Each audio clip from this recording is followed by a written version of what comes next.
Fala galera do canal Toque de Bola RN, aqui a gente toca a bola para você. Muito bem, a gente vai pedir aí a inscrição da rapaziada que vai chegando, a você que está acompanhando esse vídeo de pós-jogo e vai acompanhar a coletiva do Felipe Luiz aqui no Toque de Bola RN. A gente pede que você possa se inscrever aqui no nosso canal, tá? Acione aí o sininho de notificações, curta nossos vídeos e lives e participe também aí dos shorts, das lives do Toque de Bola RN, deixando também a sua opinião, a sua mensagem, tá bom? Bom, acabou agora há pouco, 1 para o Flamengo, 0 para o Atlético Mineiro, lá na Arena Galo.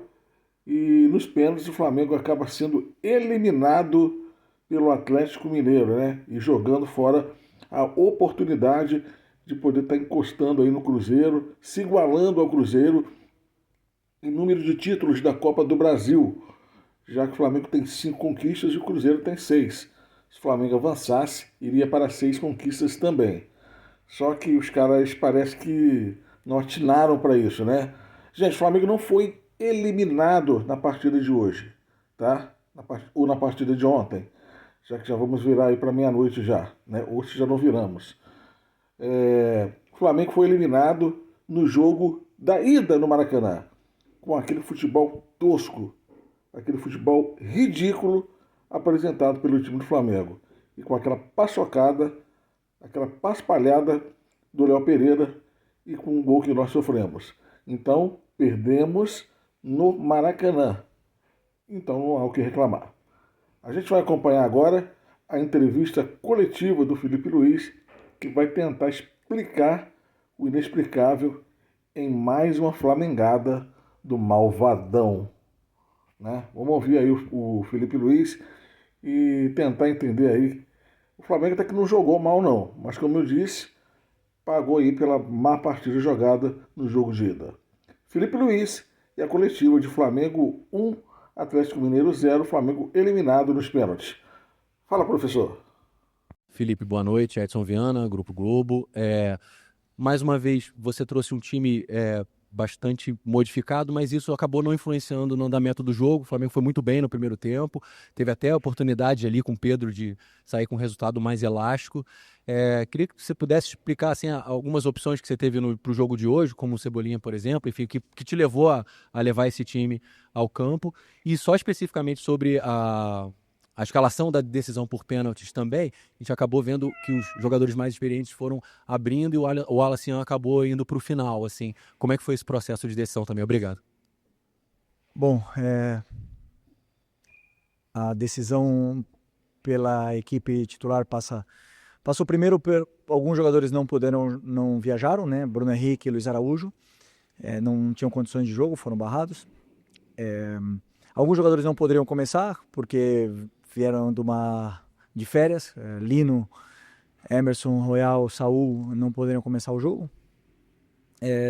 Arrascaeta sentiu um desconforto no último jogo e montei com as peças que eu tenho um time, no meu modo de ver, da mesma forma que eu falei no primeiro jogo, suficiente para poder vencer o jogo e fazer um grande jogo. E foi assim como fizeram. O Cebolinha, estou muito feliz por ele, porque é um jogador que se esforça muito e tem muito talento, tem muito futebol ainda para dar.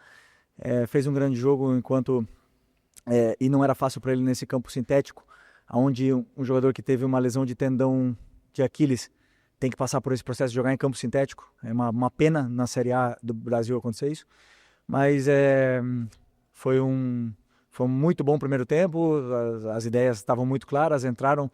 Poderíamos ter feito mais, mas claro que não é fácil, né? O Atlético Mineiro é uma grande equipe e eu também já aproveito aqui para parabenizar eles pela classificação, parabenizar o Cuca pelos 3 jogos em alto nível que disputamos agora nessa semana, e nós temos que pensar para frente.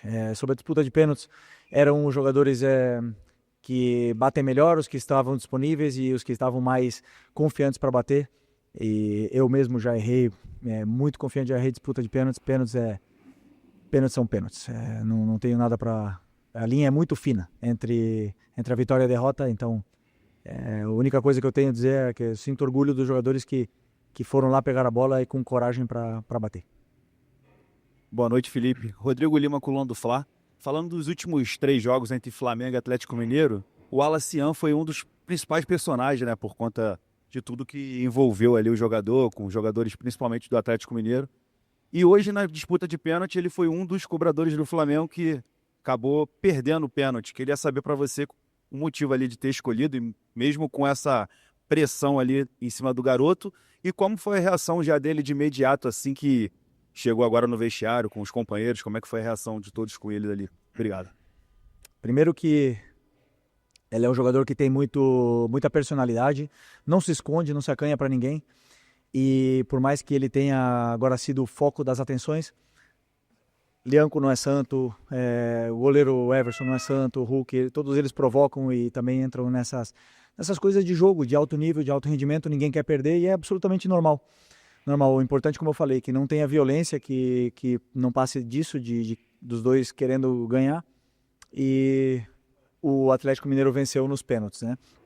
O Wallace fez uma grande partida, fez tudo o que estava no plano de jogo, incomodou muito a defesa, criou muito espaço, gerou chances e tem personalidade para ir bater o pênalti com 19, 20 anos. Então isso demonstra a personalidade que ele tem e o futuro que ele tem pela frente. Aqui à sua esquerda, Richard Souza, TV Globo. Felipe, foi o melhor jogo do Flamengo no pós-Copa do Mundo de Clubes ou um dos melhores? Acho que o do São Paulo ali também foi um jogo muito positivo, mas queria saber a sua opinião. E agora com uma competição a menos, o que você vê de possibilidades? O que isso implica? O que isso abre de possibilidade para você na sequência de Brasileiro e Libertadores, já que você tem um grupo que tem sofrido com questões físicas também, enfim, reforços se adaptando? Bom, primeiro que, como você falou, se foi o melhor jogo pós-Copa do Mundo. E essa semana eu acompanhei um pouco, junto com o Paiva, as narrativas que se criam, dizendo que o Flamengo está mal depois da Copa do Mundo, né? Isso eu escutei muito. Onde se pegam 600 minutos de jogo de futebol e se resumem em uma frase: o Flamengo está mal pós-Copa do Mundo. Isso é um absurdo, uma mentira. O jogo do São Paulo foi um jogo absolutamente completo, dominante. Depois o primeiro tempo do Ceará foi um espetáculo. O primeiro tempo do Santos foi um primeiro tempo muito bom. O jogo contra o Fluminense foi um jogo absolutamente controlado. O Fluminense não chutou no gol. Eles também não deixou jogar. O Inter de Milão também não jogou contra o Fluminense. O Atlético Mineiro, desafio a vocês irem olharem quantas goleadas o Cuca tomou nos últimos 5 anos. Mais de 3 gols. E vocês vão se surpreender. Para vocês verem se é fácil jogar com uma defesa contra o time como a defesa do Cuca, que por ser brasileiro é subestimado, porque isso me deixa triste. Porque se resume tudo em uma simples frase. E não é verdade. O meu time está bem, vão ter jogos melhores, vão ter jogos piores, vão ter viagens mais longas, vão ter desgaste, vão ter lesões, vão ter desfalques, e o time vai jogar alguns dias muito mal e outros dias vai jogar muito bem. O importante é a gente saber realmente, que eu tento passar para os jogadores, o que está sendo feito dentro do campo. E eles sabem bem e nunca deixaram de acreditar na ideia. Então esse é o meu trabalho como treinador e simplesmente não se resume simplesmente a um momento. Porque quando a gente ganhou no Atlético Mineiro no Brasileiro, eu li também que o Flamengo era o líder pós-mundial do Brasileiro. Não sei se eram 10 pontos, uma coisa assim. Então, ou sei lá, não lembro agora, mas quando os resultados positivos não vêm, temos que aguentar, fechar a boca e trabalhar, e é o único caminho que nós temos. Mirassol. A única que importa é Mirassol. A única que está na minha cabeça. Felipe, tudo bem? Pedro Torre, ESPN. Queria te perguntar até que ponto o jogo ser num gramado sintético impactou nas tuas escolhas, na escalação, porque, não sei se você concorda, me parece que os jogadores recém-chegados da Europa, especialmente ali o Saúl e o Lino, talvez tenham sentido isso, não renderam o esperado, parecia ter até uma certa dificuldade, e a saída do Plata também, a modificação... Eu não estou escutando, pode ir mais perto. Oi. Isso, agora... Desculpa, vou repetir inteiramente. Até que ponto o jogo sendo gramado sintético impactou as tuas escolhas, as modificações? E me parece que os jogadores que vieram agora, recém-chegados da Europa, sentiram um pouco o gramado sintético. Saúl, também o Lino, enfim. O que você acha disso? Até a saída do Plata, Saúl, o que você imaginava por ali? Obrigado. O Plata pediu a substituição. Parece que eu estava com problema na parte lumbar. Eu não sei ainda, tem que ver com os médicos. Eu particularmente não poupei nenhuma peça pensando no sintético, né? Claro que existem jogadores que têm problemas nas articulações, que sofrem com isso, mas todos se colocaram à disposição de participar, né, do jogo. Como eu falei, algumas escolhas que eu fiz, por exemplo, Lino, Saul, Emerson, não estavam em condições de repetir, iniciar o jogo, então eu preferi ter 30 minutos eles bem do que ter 60 minutos e com risco de lesão e ter uma queda de rendimento. Então essas coisas são bem planejadas antes do jogo. E o Arrascaeta, como eu falei, ele teve um desconforto no último jogo, onde também sabíamos que tinha um certo risco ele poder jogar hoje. Por sorte jogou e não sentiu piora, né, na lesão. Mas o gramado sintético, eu já falei na outra vez, Série A é uma pena. É uma pena para o espetáculo, uma pena que isso aconteça. E infelizmente clubes grandes, os grandes do Brasil estão fazendo isso, Botafogo, Palmeiras, Atlético Mineiro, e na qual vai ser muito difícil poder fazer alguma coisa, né? Quando são os grandes que começam a fazer esse movimento. Então, aceitar e esperar daqui a muitos anos a proibição e a mudança. Felipe, tudo bem? Boa noite aqui na frente. Gabriel Alfa, canal Paparazzo, Rubro Negro, Revista Placar.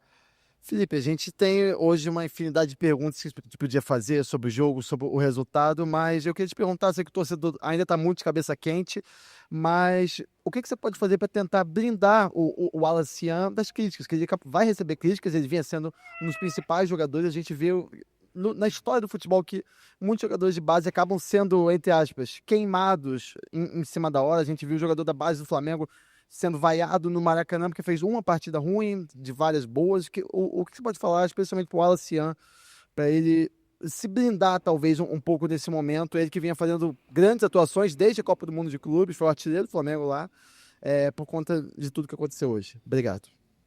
As críticas, elas fazem parte do crescimento dos jovens, do crescimento do atleta profissional, e quanto melhor ele possa lidar com as críticas, ele, Matheus, Lohan, Cleiton, João, todos os jovens, né, Everton Araújo, que passam por críticas, quanto melhor eles lidarem com isso, cada um tem a sua forma e a sua maneira de fazer, quanto melhor eles fizerem isso, maiores como jogadores de futebol eles vão ser.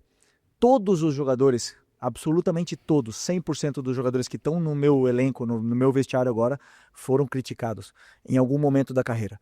É normal, faz parte do processo. Ele tem que assimilar o antes possível, não deixar se abater e voltar mais forte. E não tenho nenhuma dúvida que ele vai estar mais forte. Felipe, boa noite. Emanuele Ribeiro do GE. Globo. Não acho que é uma coisa que você acompanha, mas a gente acompanha um pouco da discussão de torcedores nas redes sociais, também nas ruas, e nos últimos jogos a gente vê uma certa insatisfação com o desempenho do time, né? Você sempre fala isso, que a cobrança do torcedor do Flamengo é sempre grande, porque o torcedor sabe o que o Flamengo pode entregar. E hoje a gente viu o Flamengo realmente com uma energia diferente. Acho que as suas escolhas, tanto por causa da questão de desgaste, mas também pela montagem do time em função do que o Atlético apresentou nos últimos jogos, a gente viu um time que conseguiu fugir, vencer essa marcação do Galo, conseguiu se movimentar muito bem na frente, principalmente no ataque. Como que você vê essa cobrança dos torcedores? Esse jogo de hoje é uma prova de que o Flamengo pode fazer alterações, pode usar melhor o seu elenco e também apresentar essas variações que a gente vê que estão sendo cobradas? Obrigada. As cobranças da torcida, do torcedor do Flamengo, rede social nem comento porque é a selva, né? É uma loucura. O que se você se guiar pelas redes sociais, não tá a verdade ali, né? Tá as pessoas colocando tudo para fora o que tem. A verdade, ela tá no estádio. Quando você joga e o torcedor, ele ali no estádio, ele tem toda a forma de transparecer o que ele está sentindo, com vaias, com aplausos, com protestos. Então, e ali por onde a gente seguia. Eu, como eu falei para o teu companheiro anteriormente, sou muito racional com o que está acontecendo. As críticas Por exemplo, o jogo do Ceará, onde a gente foi muito criticado, foi um grande primeiro tempo, grandíssimo primeiro tempo. Contra um time que venceu o Cruzeiro fora de casa, né? E sem esquecer, então eu sempre tento falar para os jogadores e tentar falar a realidade de uma maneira muito racional para eles. O que está acontecendo? Que o Flamengo hoje é líder do Brasileiro com um jogo a menos. Essa é a verdade.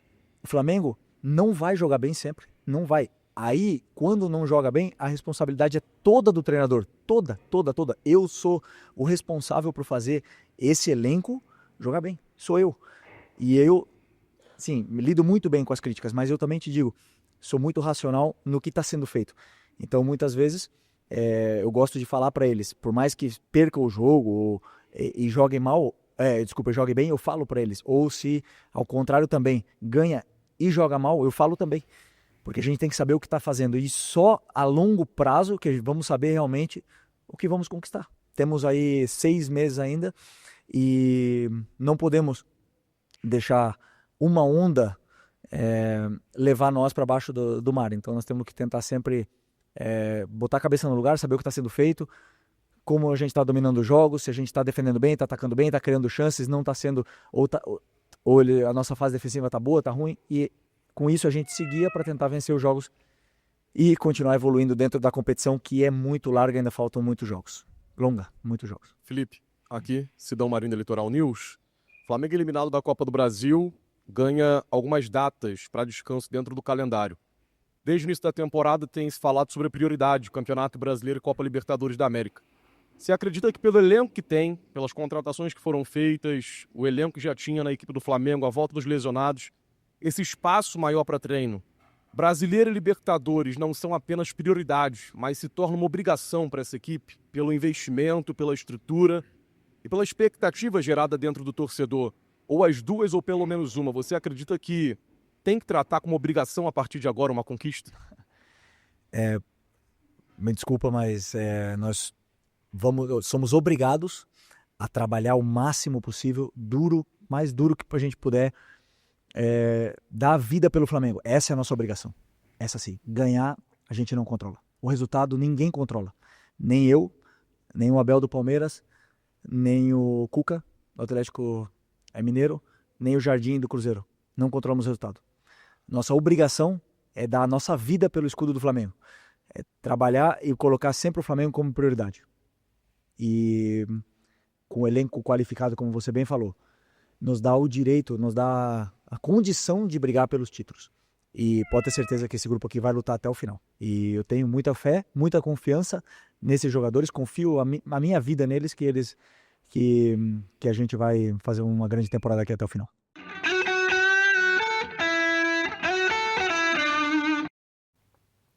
Muito bem, pessoal. Tá aí o final da coletiva, então, do Felipe Luiz. Tentou explicar aí o inexplicável. O fato é que o Flamengo está eliminado. Agora restou a Libertadores e o Campeonato Brasileiro, né? E a gente vai tentar aí agora ver se o time evolui mais, já que eles estão reclamando de data, de falta de tempo, etc. Apesar que o Flamengo, quanto mais treina, pior fica o time, entendeu? Na minha opinião, acho que o Felipe Luiz não está conseguindo mais tirar nada desse time. É um técnico que fica inerte na beira do gramado, fica de braço cruzado, está tentando repetir esse esquema que não está dando certo mais. Os adversários já conhecem essa tática do Felipe Luiz. Ele não consegue mudar, ele não tem saída e, além de tudo, lê muito mal a partida, né? Você vê aí, hoje, na hora de mexer no time no segundo tempo, parece que o time morre, tirou os jogadores mais experientes na hora de cobrar pênalti. Não sei, me parece perdido, me parece desfocado do elenco, né? Parece uma criança com uma Ferrari na mão. Então, agradeço muito aí ao título da Copa do Brasil do ano passado, aos títulos das categorias de base, que tenha sucesso, que obtenha grandes vitórias, mas para continuar no Flamengo, Felipe Luiz, eu acho que está ficando complicado, hein? Eu acho que ele acabou se perdendo nas suas próprias convicções, vamos dizer assim, e com isso aí ele vai matando as esperanças do Flamengo de conquistar alguma coisa esse ano. Eu já havia falado lá no Campeonato Carioca, corta, esse é o momento, péssima campanha na chave de Libertadores, os tropeços que o Flamengo vem trazendo, é porque isso vai se maquiando com vitórias curtas. Com vitórias de 1-0, com uma vitória aqui, outra vitória lá, mas o time não vem obtendo uma postura bacana. Bom, pelo menos essa é a minha opinião, tá bom? Gente, se inscreve aí no canal Toque de Bola RN, tá bom? Curta nossos vídeos e lives e acompanhe você também no plantão Toque de Bola RN durante 3 vezes na semana aí, pelo menos, live para você, tá bom? Toque de Bola RN, se inscreva, ajude na meta de 25 mil inscritos. Aqui a gente toca a bola para você. Tamo junto, galera!